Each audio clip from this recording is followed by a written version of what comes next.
Welcome to Networks Professionals. Welcome to this explainer.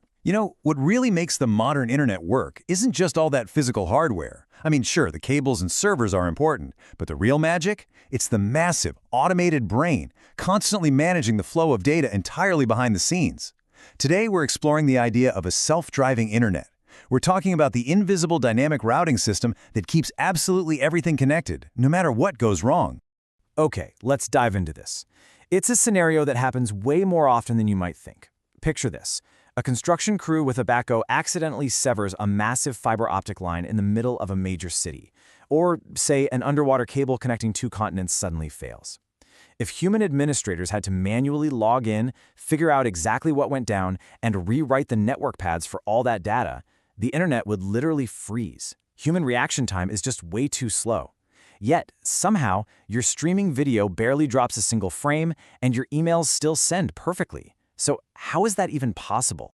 Well, the invisible hero here is dynamic routing. It automatically learns network topologies and updates routing paths in real time, completely eliminating the need for manual configurations.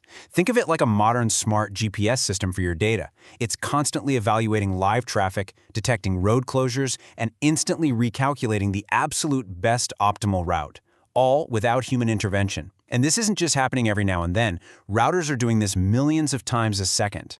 Section 1. The engine, how automatic route learning works. So instead of an IT professional sitting there manually typing paths into a routing table, routers use specific protocols to map out the entire network all on their own. Let's walk through this quick 4-step micro-journey. First up, neighbor discovery. Routers reach out and identify other directly connected routers running the very same protocol. It's basically the router poking its head out and establishing exactly who lives next door. Second, we have route advertisement. These gateways start continuously exchanging information, essentially mapping out all the surrounding networks they know about. Third, and this is where the real heavy lifting happens, is metric calculation. The routers run complex algorithms to calculate the absolute best path.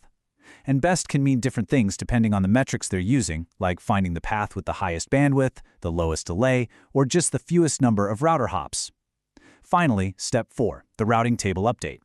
The router automatically takes that most efficient route and locks it right into its local routing table. This entire autonomous process guarantees that your data always has an optimized path to travel. Section 2. The impact. Why automatic updates matter. Because network layouts are constantly changing, these dynamic updates are absolutely vital.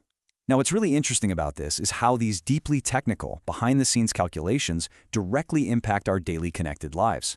They basically give us 3 massive benefits. First is fault tolerance. This is that self-healing magic I mentioned earlier. If a link or a node completely fails, the routers automatically recalculate and instantly switch to an alternate path. Boom, crisis averted. Second is traffic balancing. The system proactively redirects data to dodge traffic jams and congestion, which keeps network performance at its peak for everyone. And third is convergence. This is an absolutely crucial concept. A network is considered to have converged when all the routers agree on a consistent, completely accurate map of the current topology. In other words, they all share the exact same reality of what the network looks like at that very moment. Section 3, the tool belt, common routing protocols. Let's move to this and see how this builds out depending on the network. You see, different networks use different routing languages depending on their size and scale.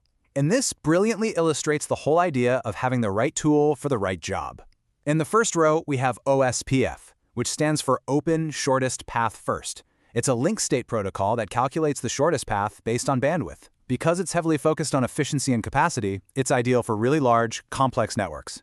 Next up is BGP, or Border Gateway Protocol. Guys, this is the big one. It manages paths between entirely different autonomous systems.